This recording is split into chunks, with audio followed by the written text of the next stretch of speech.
Well, we're good to go. Good morning, everyone, and welcome to today's sessions. We're going to be doing a deep dive into digital identity. I'm David Lucatch, and I'm the CEO of Liquid Avatar Technologies.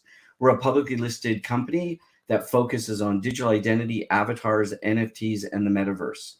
I'm a serial entrepreneur with over 35 years in the tech space, and I've spent the last 6 years in blockchain. I'm the co-chair of the VRARA Metaverse Committee. I'm also the co-founder of the Multiverse Collective and vice chair of the Trust over IP Communications Committee.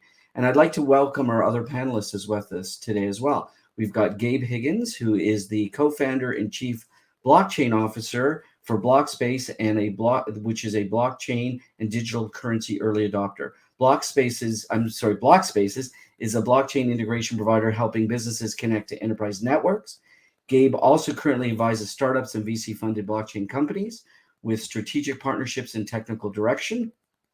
He is the lead organizer for some of the largest and longest blockchain meeting groups in his state.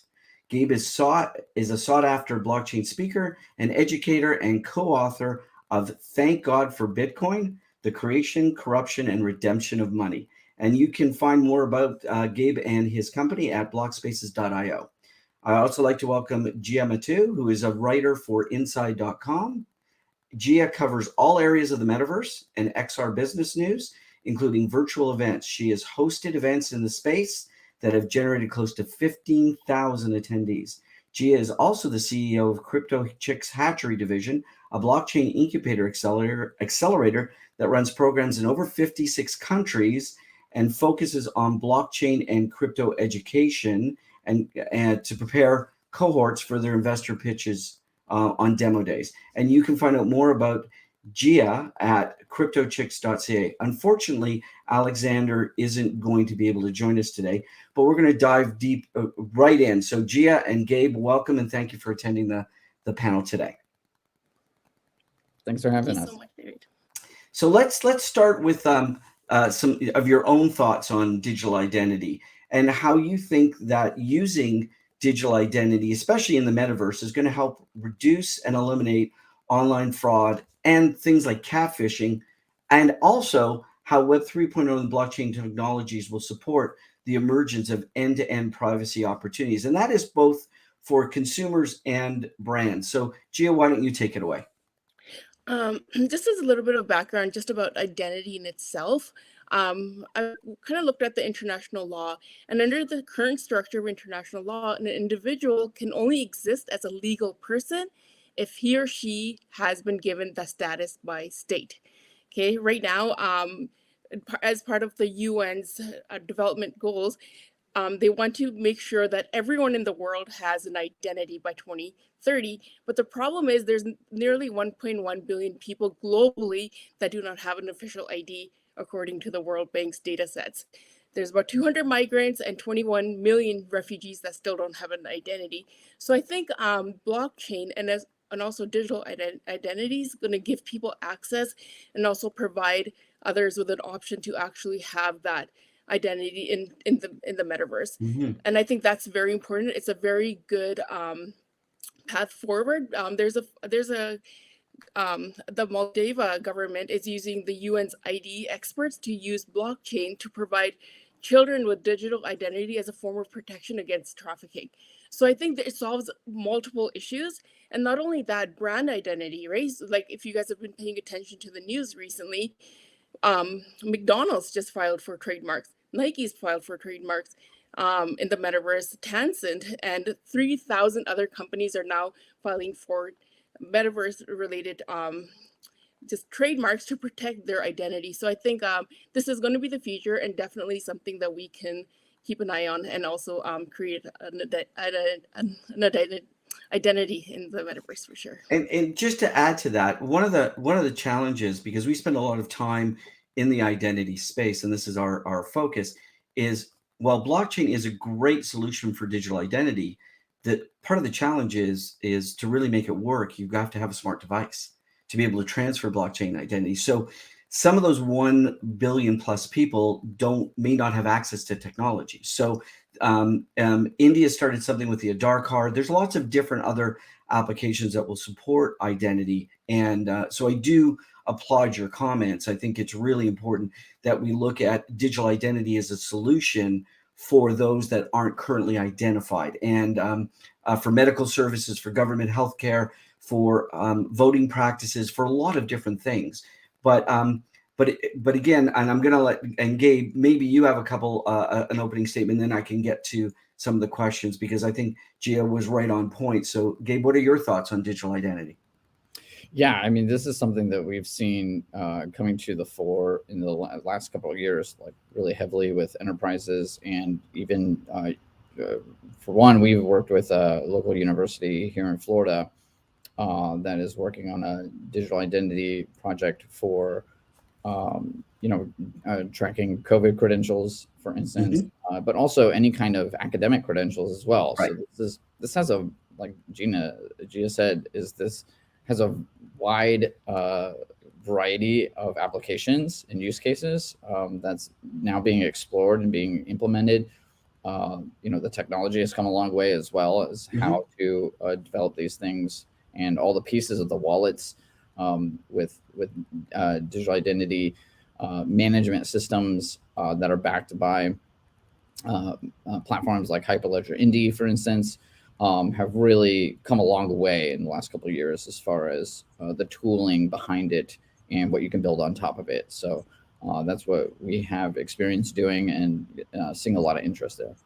Yeah, and we use Hyperledger Indy, and we have just finished an early stage pilot for COVID credentials attached to travel credentials. So I hear you. I think it's a really important factor. One of the big areas, and again, as we talk about the metaverse and we talk about things online, I think one of the big applications is age gating.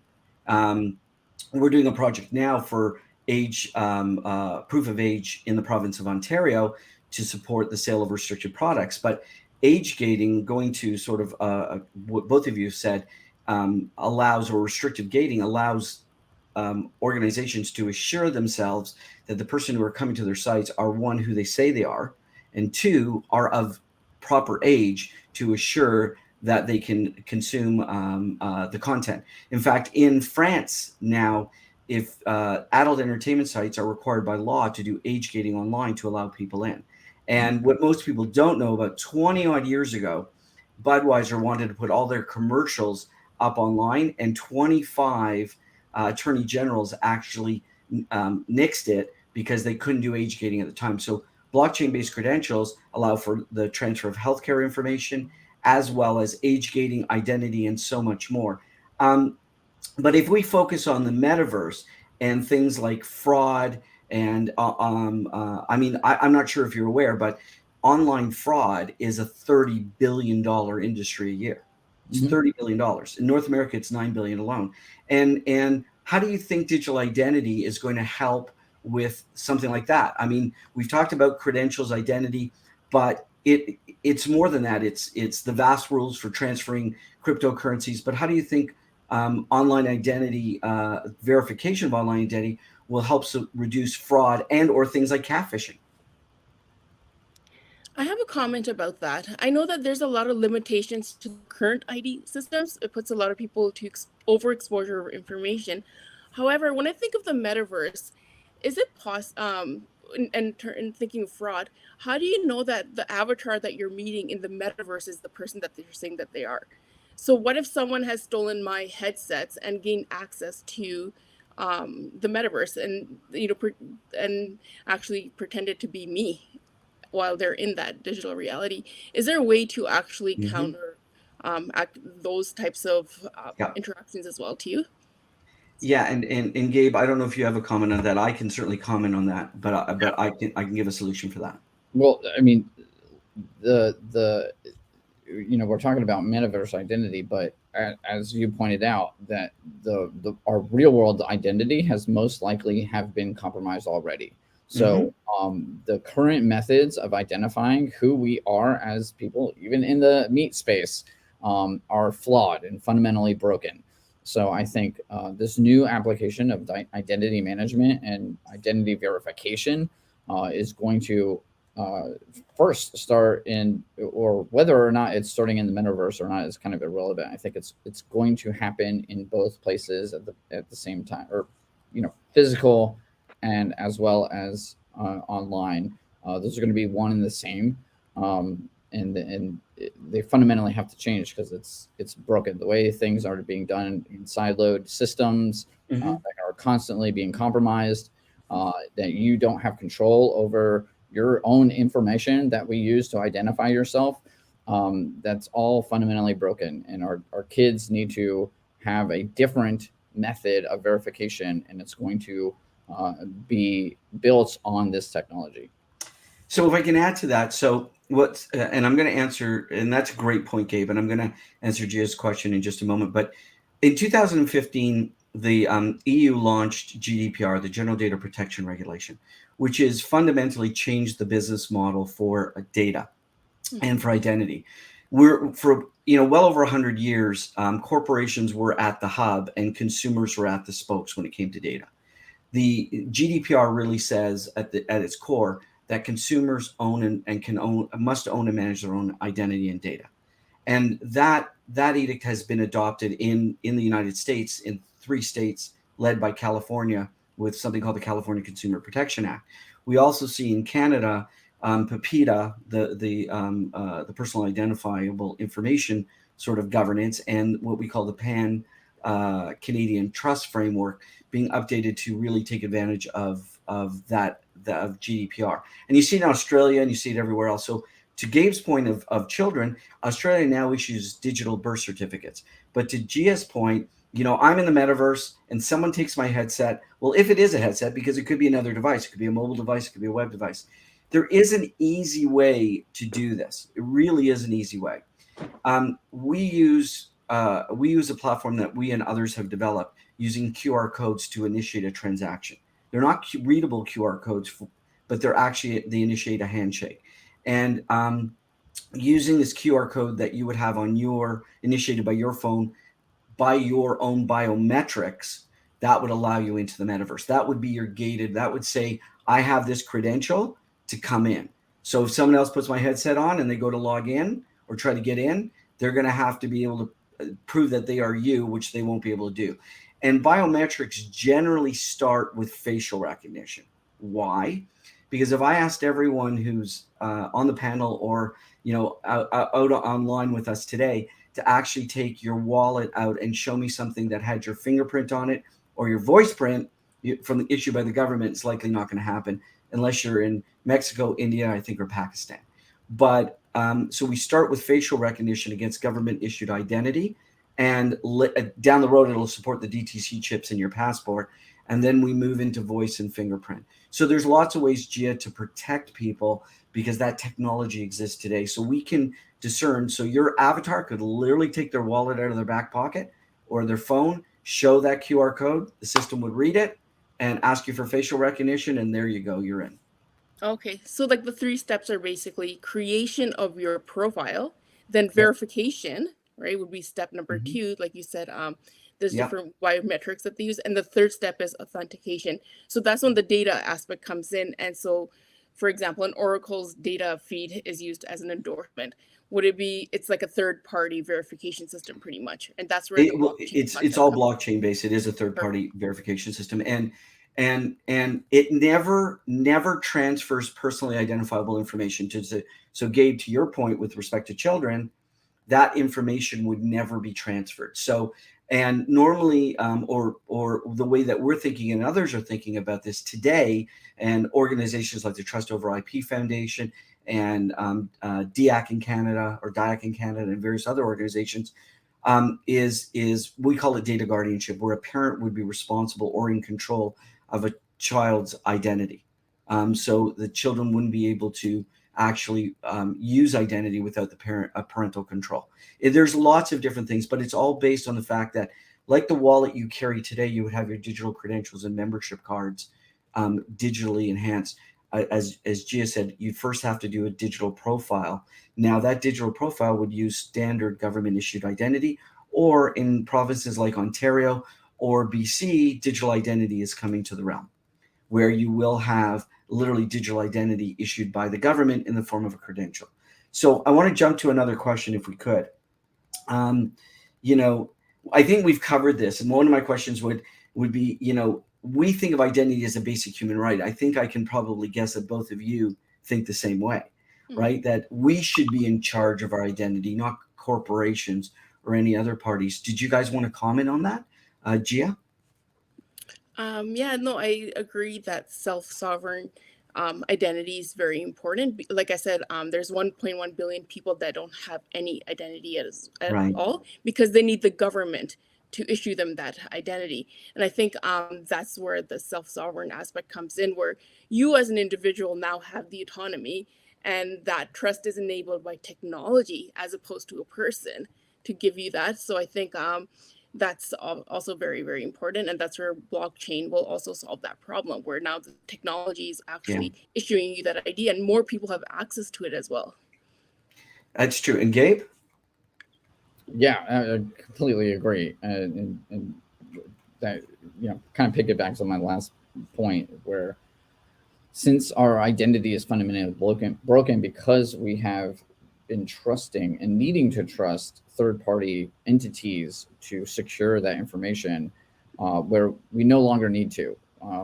We can reclaim our sovereignty with our own identity, with our own money, with any kind of information that we should and it can be holding and maintaining ourselves and deciding who can interact with that and control that ourselves, and not relying on centralized third-party entities that have proven to be completely incompetent of securing this kind of sensitive information.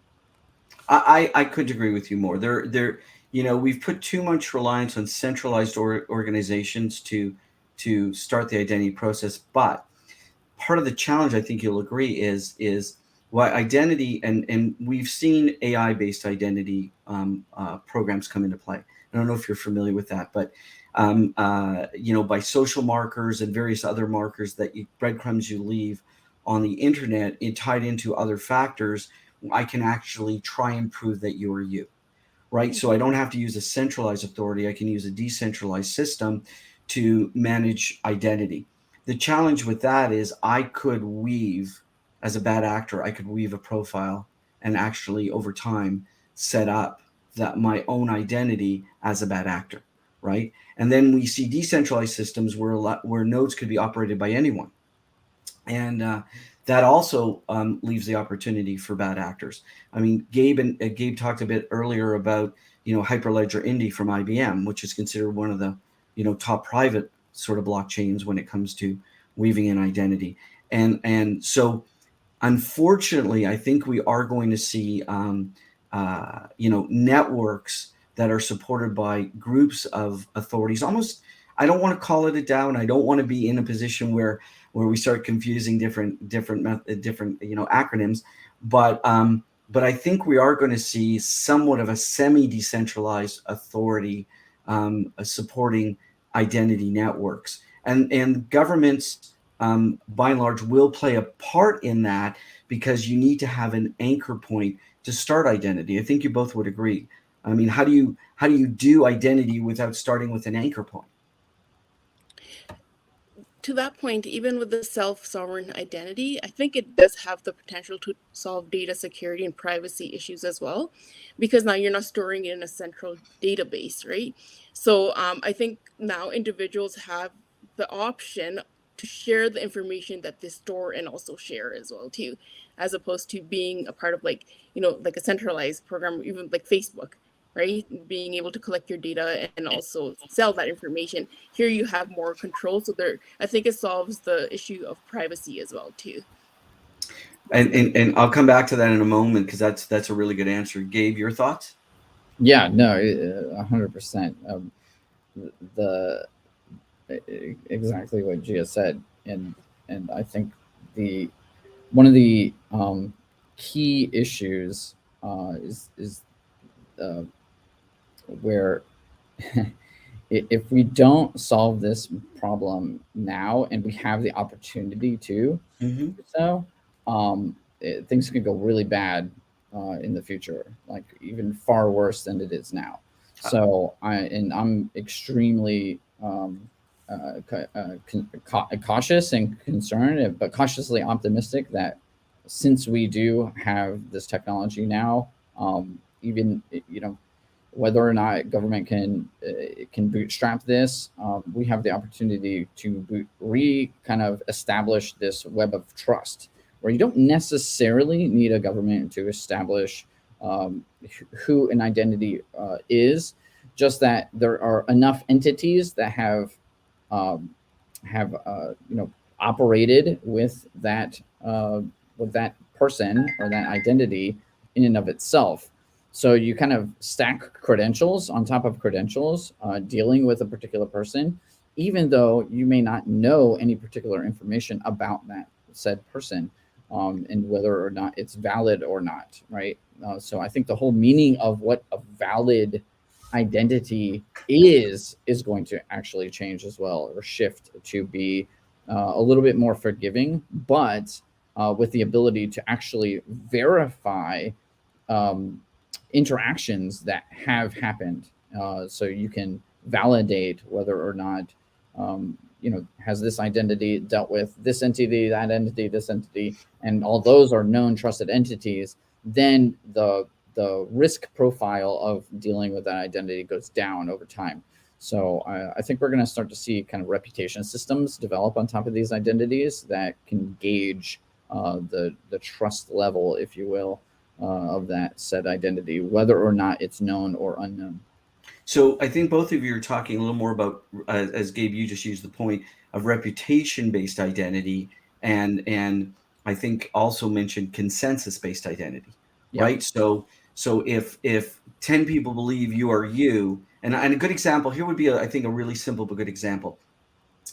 Not that I am, because I haven't played golf in 20 years and no time. But if I said I had a handicap, if I was a really good golfer and I said I had a handicap of 1, and 10 golf pros that I know every time I played a course verified that information, I would have a credential inside my identity that by consensus said my handicap was X, right? That's a consensus-based app. Now, if Gabe knows me and Gia knows me and 10 other people know me, and they know me to be a good individual, which I hope you would believe that, then by reputation, I could have a credential that says by reputation, we can do that. Now, those types of credentials are not necessarily verifiable credentials. They are what's called derivative credentials. They're different because they're not based on a document of record. They're based on some other factors, a derivative of some documentation. So we have verifiable credentials which come directly from source like a government or a financial institution. And then we have derivative credentials, reputation, consensus credentials, which, our wallet, digital wallet is going to be about this thick, right? Our regular wallet's about this thick, but our digital wallet could have all kinds of attributes in it. The other thing to talk about, what Gia mentioned a few minutes ago, is talking about, the transfer of information, right? That's a really important factor. The digital identity and decentralized identifiers like DIDs, and I'm going to talk about DIDs and DIDCOMs in a couple of minutes, I hope, but really allows me to control what information you get to see. Because you may say to me, I want you to pass me a credential that says that you are over the age of 19 or 21 so that you can purchase this product. And oh, by the way, when you do that, I want your phone number and I want your name and address. And that's the request. Mm-hmm. I can refuse that request and saying all you are entitled to is the fact that I am known to be at or over the age of majority. So that's where digital credentials and the technology starts to play. But there is a hidden gem in all of this. And I think, I don't know if either one of you have heard about decentralized identifiers called DIDs. Now, Gabe, I know you're in the space, so you probably do. But DIDs think of the fact that we've all been told in the last 10 years that when we're born, we're going to have our own phone number and we're going to have that phone number for our entire life. when you have your own identity on a blockchain, you'll end up having a DID, a decentralized identifier. And the way that the communication happens is between two DIDs. So over time, we're seeing things like communication replacing half the apps that you have in there because we're both verified. I want to talk to Gia and I want to add Gabe in a group, and we can start creating this DID-based group where everybody knows each other because they're verified, right? There's no bad actors. And I could transfer payment from one person to another. I could transfer information or messaging. This is a big part of what's going on. So I think we're seeing that identifying an individual, creating an identity, is just the forefront at the beginning. And I think you'll both agree, and I'll certainly let you comment on this, and ask for your participation. But do you, and Gabe mentioned this, but I also believe, I think Web 3.0 is the ability to reset the internet and allow digital identity to be part of this new emergence. Gia, what do you think? No, I definitely agree. In terms of what you said about just, being the next version of the internet as well too. I think digital identity is also applicable in other areas, such as digital copyright, where end users will be able to claim copyrights and other assets using their digital identity. So I think in addition to authorizing their authentication information and verifications, users will also be able to authorize others to view private data such as reputation and credit data. I think there's so many other applications as well. So I agree with some of the points that you also mentioned. How about you? Digital rights management, which you're starting to cover, is a behemoth. It is I'm going to hold off on that one today, but it is an amazing thing to talk to. And we're talking to a couple of companies in that space because DRM has been tried for the last 10 years and has failed. And I agree with you. Adding digital identity and DRM, or copyright protection and trademark protection, is massive. Gabe, what do you think about the reset of using Web 3.0 to reset the internet and force, and I don't mean that in a negative sense, but really everybody cooperatively to work together to ensure that the people in a network are good actors? Yeah, and that's what everybody in the DID space understands and is moving towards as one accord. Because we have to develop new standards of how this information is collected, how it's verified, how it's put onto a blockchain ledger, and then how other systems can plug into it and connect to it and leverage it. So it's already happening. It needs to happen, as I will beat that drum continually, because we need a new way, and this is the only way. This is the only way that I can see from a technological perspective that has the privacy preserving aspects, while we can have the verification as well. So it needs to be done, and I'm hoping that there are not, this is going to dovetail with real world identity just as much as online identity. Like I said before, I think those are going to continue to blend together and be one and the same going forward in the future. And it has to be built on this privacy preserving technology, or we've really lost a tremendous amount of sovereignty as individuals and as people and as a human right. I agree.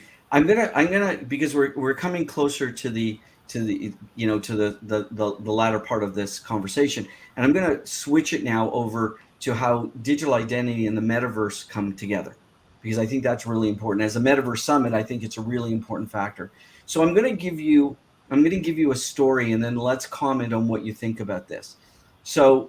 And I've been using it for a while, and funny enough, I believe one of the Super Bowl commercials is going to be sort of based on this premise, and I feel like I've kind of been talking about this for a while.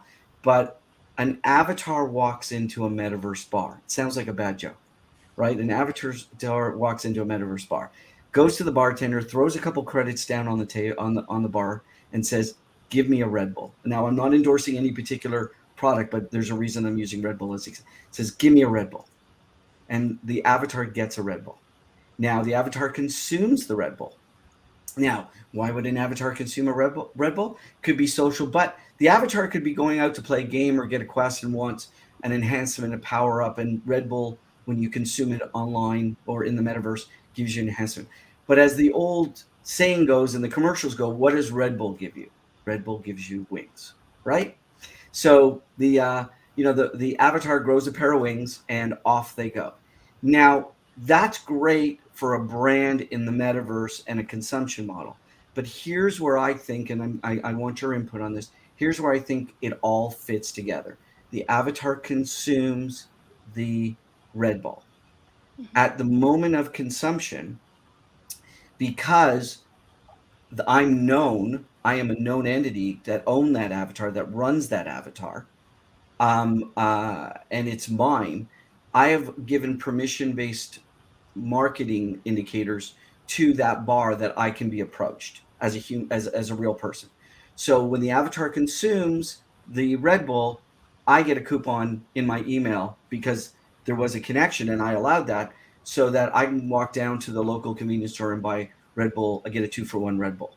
That is one opportunity to connect digital identity, permission-based marketing, the metaverse, avatars, and brands. What do you think about that? I'm going to start with Gabe first this time. What do you think about that? Yeah, I think we're gonna start to see more of that, those kinds of applications and use cases. I'm really interested to see these Super Bowl ads because I think, I mean, more than ever before, I think crypto and NFTs have come to such to be a kind of like a mainstream concept now, that I wouldn't be surprised if we start to see how this is being applied. All these brand names that are jumping on NFTs and NFT platforms and launching initiatives to incentivize more participation from younger demographics. I think it makes perfect sense to kind of ingrain your brand into the metaverse using these new assets and incentive models. So are you? And again, before I get to Jay, are you for that type of marketing where it's yeah? I mean, it's going to happen. Whether or not I'm for it is kind of irrelevant, right? I think we're going to see all kinds of iterations of how that works.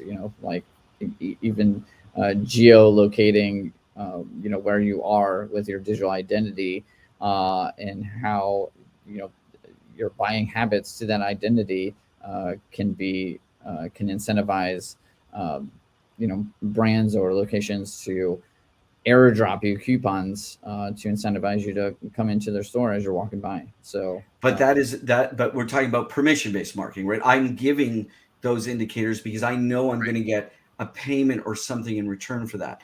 Yeah. But again, when we go to so I'm going to ask you, Gia, to comment. This is when it comes to the metaverse. How do you think brands are going to?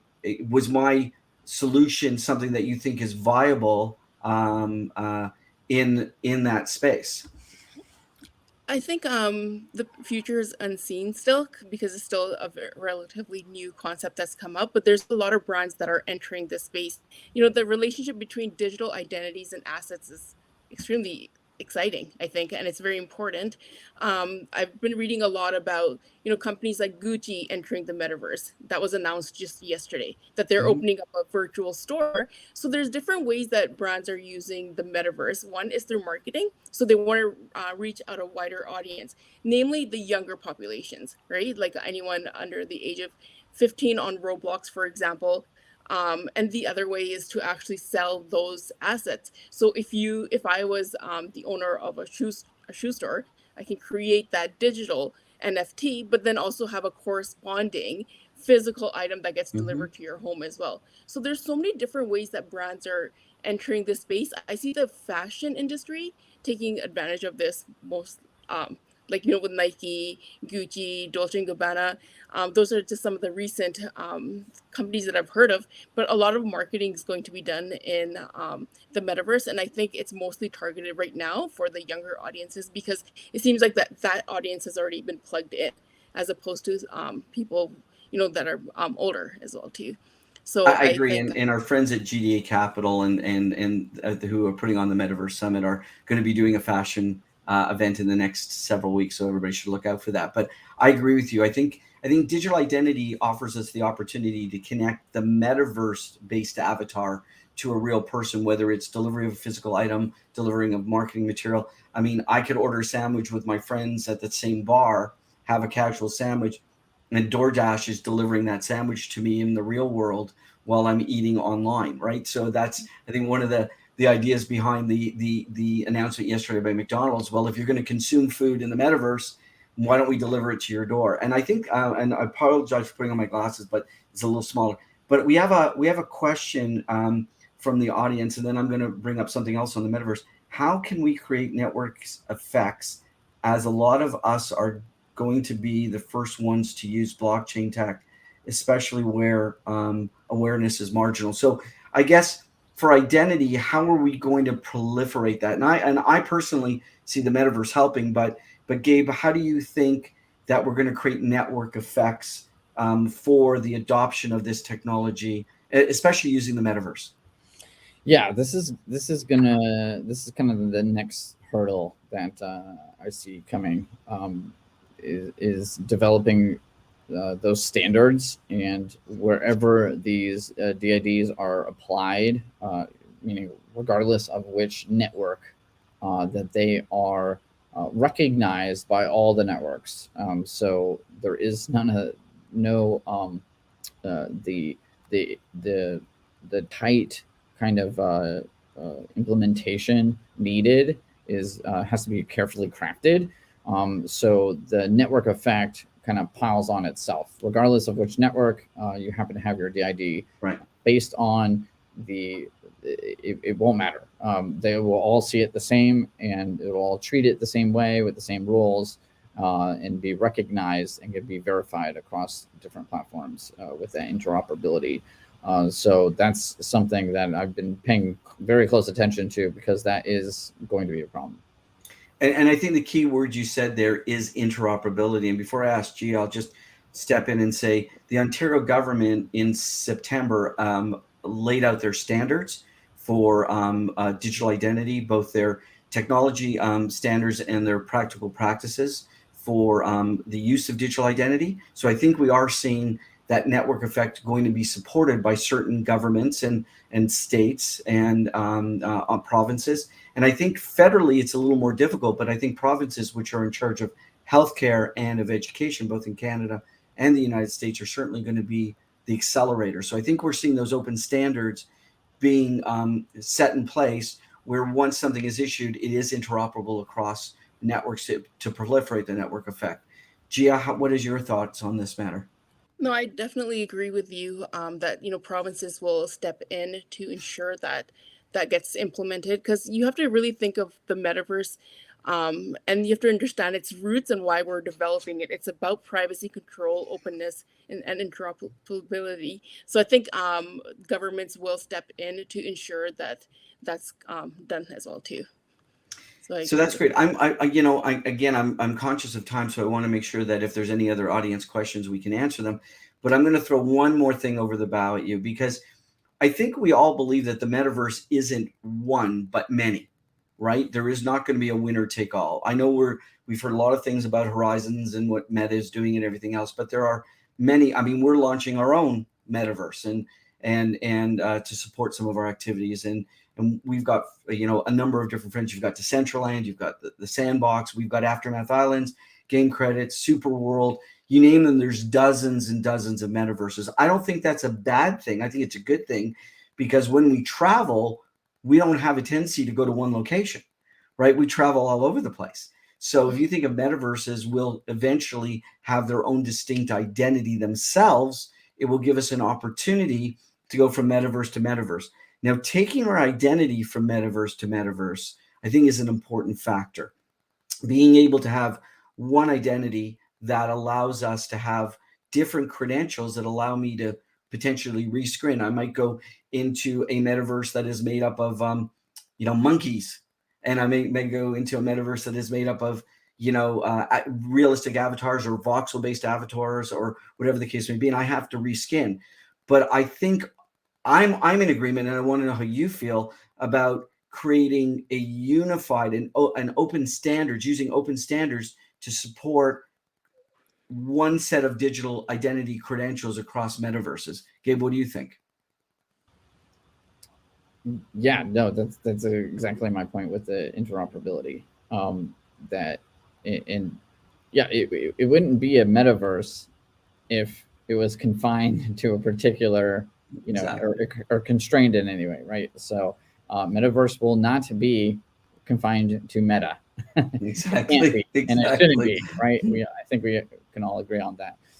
Yeah, so if So you guys it needs read to unlock the potential here. Yeah. if you guys read the novel Snow Crash, the writer Okay. actually mentioned a term called hypercard that could be Yeah. used kind of like a business card. So your avatar would carry this card and it represents chunks of data about your personal identity. It could be text, audio, video, still image, and then you can actually use that hypercard in other metaverses to gain access. So Well, it's funny you mentioned the hypercard because I'm just finishing or trying to finish Seven Eves by Neil Stephenson because I love Snow Crash so much. A little bit, 860 pages, and it gets a little weird near the end, but I'm almost done. But I'll give you in I think it was 2011, and David Birch wrote an article. Who's a very famous person in the digital identity space. It was on. He wrote an article that went back, I think, to 2011, 2012, where the Prime Minister of the UK said we need to have something called a psychic ID. And the psychic ID was a digital, it's some form of media-based product where someone could get into a pub without having to pull out all their identity to show that they were above age.